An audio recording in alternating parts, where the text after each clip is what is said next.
Welcome to part one of BP Etiquette. Today we're going to be talking about a warm-up. Obviously, one of the first things you do when you get to practice is warm up, but especially if you're by yourself and you know the only thing on your agenda is hitting, do not overlook a good warm-up because 10 to 20 swings off the tee, middle, is not a warm-up. I'm not saying you got to do some kind of crazy warm-up every time you hit, but if you're not warming up before you hit, you might be creating or reinforcing bad habits. It's important to remember that your in-game swing relies almost completely on muscle memory, and every rep that you take contributes to that muscle memory positively or negatively. Especially if you have any nagging injuries or sore spots, then hitting cold can force your body to protect or favor that area, therefore altering your mechanics. The warm-up is also a great time to reset.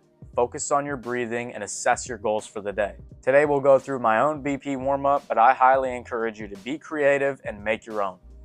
So I'm a natural righty, but I started switch hitting my second year of college, and within the first 2 weeks of the fall, I had torn my hamstring rounding first base. So the lefty swing was really impressionable, and because I had hurt my right leg, I had a really tough time learning how to block. Off the tee and flip, I had to make a conscious effort to try and land closed, but anytime I got off live pitching or the machine, my stride foot would land wide open. That's why taking care of your body is so important, especially if you're working through an injury. You're not just risking re-injury and you're not just delaying your recovery time. You could actually be making yourself worse mechanically. You'll probably notice by the end that most of this warm-up has to do with the hips and the trunk, obviously because hitting is a rotational movement, so the good old right arm across and touch your toes, that just isn't doing it anymore. It's also really important not to forget about the lower half and the legs because you can rotate as fast as you want, but your legs are what grip the ground. I see a lot of people on social media really hyper-focused on rotational strength, but a car can only go as fast as it can brake.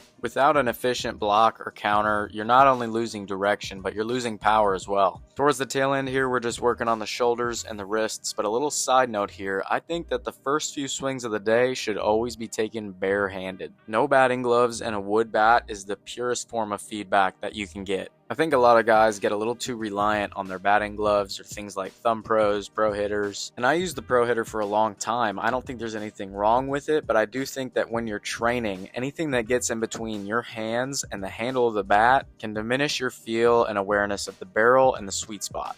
Last but not least, take care of that spine. One of the most common baseball injuries is a spondylolysis or a stress fracture to the spine, so please do your trunk twists.